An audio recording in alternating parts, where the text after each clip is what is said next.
Riquet with the Tuft. Once upon a time there was a queen who had a son so ugly and so misshapen that it was long disputed whether he had human form.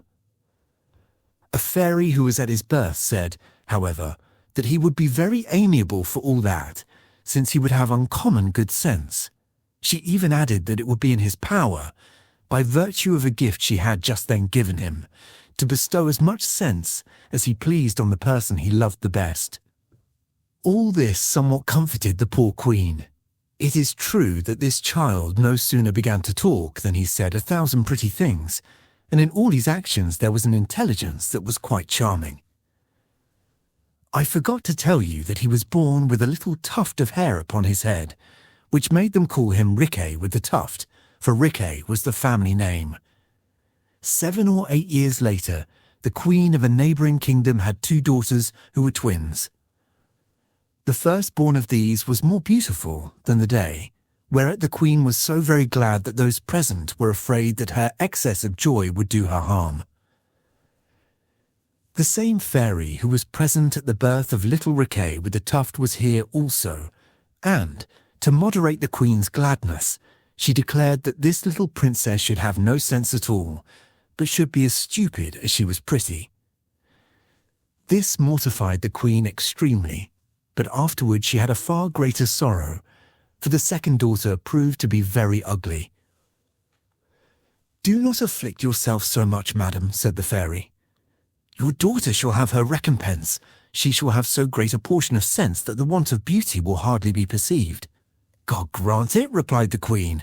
"But is there no way to make the eldest, who is so pretty, have any sense?" "I can do nothing for her, madam, as to sense," answered the fairy, "but everything as to beauty. And as there is nothing I would not do for your satisfaction, I give her for gift that she shall have power to make handsome the person who shall best please her." As these princesses grew up, their perfections grew with them. All the public talk was of the beauty of the elder and the rare good sense of the younger. It is true also that their defects increased considerably with their age. The younger visibly grew uglier and uglier, and the elder became every day more and more stupid. She either made no answer at all to what was asked her, or said something very silly. She was with all this so unhandy that she could not place 4 pieces of china upon the mantelpiece without breaking one of them, nor drink a glass of water without spilling half of it upon her clothes. Although beauty is a very great advantage in young people, the younger sister was always the more preferred in society. People would indeed go first to the beauty to look upon and admire her, but turn aside soon after to the wit to hear 1,000 most entertaining and agreeable things. And it was amazing to see, in less than a quarter of an hour's time, the elder with not a soul near her, and the whole company crowding about the younger. The elder, dull as she was, could not fail to notice this, and without the slightest regret would have given all her beauty to have half her sister's wit. The queen, prudent as she was, could not help reproaching her several times for her stupidity, which almost made the poor princess die of grief. One day, as she had hidden herself in a wood to bewail her misfortune, she saw coming to her a very disagreeable little man, but most magnificently dressed. This was the young Prince Riquet with the Tuft, who, having fallen in love with her upon seeing her picture, many of which were distributed all the world over, had left his father's kingdom to have the pleasure of seeing and talking with her, overjoyed to find her thus alone. He addressed himself to her with all imaginable politeness and respect. Having observed, after he had paid her the ordinary compliments, that she was extremely melancholy, he said to her, "I cannot comprehend, madam, how a person so beautiful as you are can be so sorrowful as you seem to be. For though I can boast of having seen a great number of exquisitely charming ladies, I can say that I never beheld anyone whose beauty approaches yours." "You are pleased to say so," answered the princess, and here she stopped. "Beauty," replied Riquet with the Tuft, is such a great advantage that it ought to take place of all things besides, and since you possess this treasure, I can see nothing that can possibly very much afflict you." "I had far rather," cried the princess, "be as ugly as you are, and of sense, than have the beauty I possess, and be as stupid as I am." "There is nothing, madam," returned he, "shows more that we have good sense than to believe we have none. And it is the nature of that excellent quality that the more people have of it, the more they believe they want it." "I do not know that," said the princess, "but I know very well that I am very senseless, and that vexes me mightily. If that be all which troubles you, madam, I can very easily put an end to your affliction." "And how will you do that?" cried the princess. "I have the power, madam," replied Riquet with the Tuft, "to give to that person whom I love best as much good sense as can be had, and as you, madam, are that very person, it will be your fault only if you have not as great a share of it as any one living, provided you will be pleased to marry me." The princess was quite confused, and answered not a word.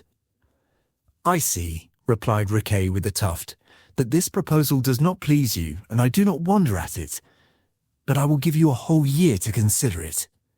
The princess had so little sense, and, at the same time, so great a longing to have some, that she imagined the end of that year would never come, so she accepted the proposal which was made her.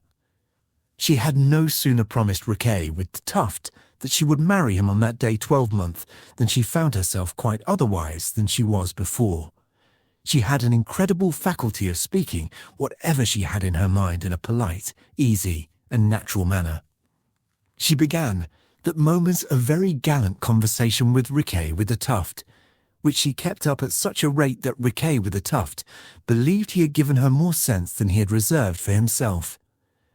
When she returned to the palace, the whole court knew not what to think of such a sudden and extraordinary change, for they heard from her now as much sensible discourse and as many infinitely witty phrases as they had heard stupid and silly impertinences before.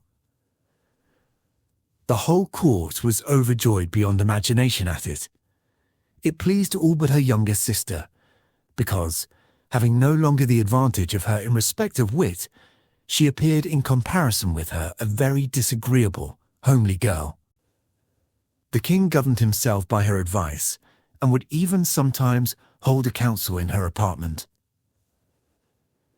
The news of this change in the princess spread everywhere. The young princes of the neighbouring kingdoms strove all they could to gain her favour, and almost all of them asked her in marriage.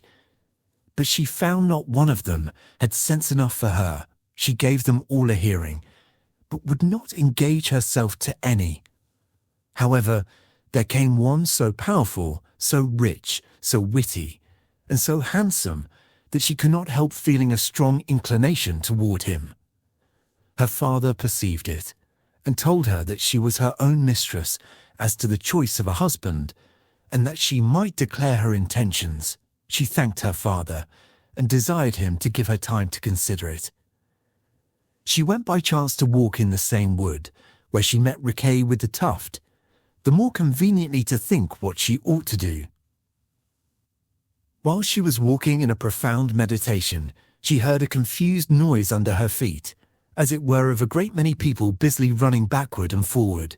Listening more attentively, she heard one say, "Bring me that pot," another, "Give me that kettle," and a third, "Put some wood upon the fire."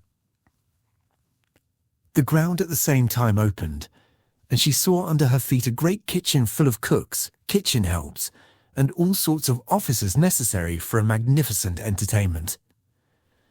There came out of it a company of cooks, to the number of 20 or 30, who went to plant themselves about a very long table set up in the forest, with their larding pins in their hands and foxtails in their caps, and began to work, keeping time to a very harmonious tune.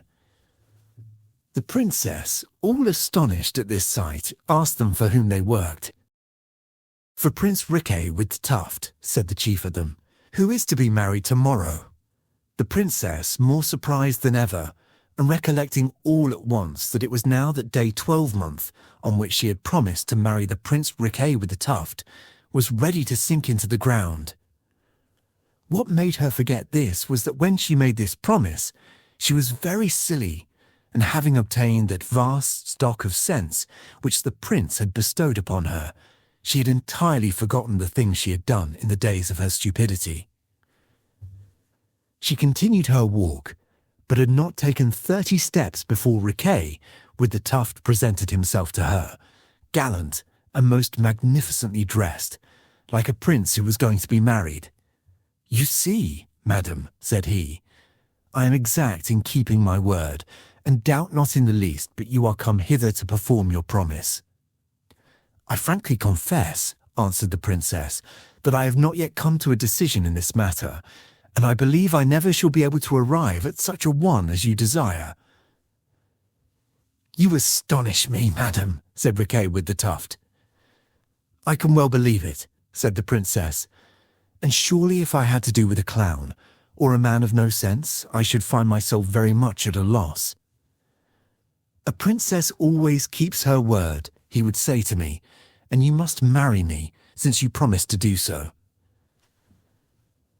But as he to whom I talk is the one man in the world who is master of the greatest sense and judgment, I am sure he will hear reason. You know that when I was but a fool, I could scarcely make up my mind to marry you. Why will you have me, now I have so much judgment as you gave me? Come to such a decision, which I could not then make up my mind to agree to. If you sincerely thought to make me your wife, you have been greatly in the wrong to deprive me of my dull simplicity, and make me see things much more clearly than I did. If a man of no wit and sense, replied Riquet with the Tuft, would be well received, as you say, in reproaching you for breach of your word, why will you not let me, madam, have the same usage in a matter wherein all the happiness of my life is concerned? Is it reasonable that persons of wit and sense should be in a worse condition than those who have none? Can you pretend this, you who have so great a share and desired so earnestly to have it? But let us come to the fact, if you please. Putting aside my ugliness and deformity, is there anything in me which displeased you? Are you dissatisfied with my birth, my wit, my humour, or my manners? Not at all, answered the princess. I love you and respect you in all that you mention. If it be so, said Riquet with the Tuft, I am happy, since it is in your power to make me the most amiable of men. How can that be? Said the princess. It is done, said Riquet with the Tuft, if you love me enough to wish it was so, and that you may no ways doubt, madame, of what I say. Know that the same fairy who on my birthday gave me for gift the power of making the person who should please me witty and judicious, has in like manner given you for gift the power of making him whom you love, and to whom you would grant the favour, to be extremely handsome.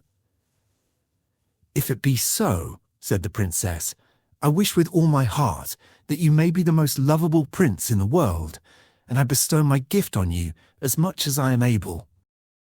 The princess had no sooner pronounced these words than Riquet with the Tuft appeared to her, the finest prince upon earth, the handsomest and most amiable man she ever saw. Some affirm that it was not the fairy's charms, but love alone, which worked the change. They say that the princess, having made due reflection on the perseverance of her lover, his discretion, and all the good qualities of his mind, his wit and judgment, saw no longer the deformity of his body, nor the ugliness of his face, that his hump seemed to her no more than the grand air of one having a broad back, and that whereas till then she saw him limp horribly, she now found it nothing more than a certain sidling air which charmed her. They say further that his eyes, which were squinted very much, seemed to her most bright and sparkling, that their irregularity passed in her judgment for a mark of the warmth of his affection, and, in short, that his great red nose was, in her opinion, somewhat martial and heroic in character. However it was, the princess promised immediately to marry him, on condition that he obtained the king's consent.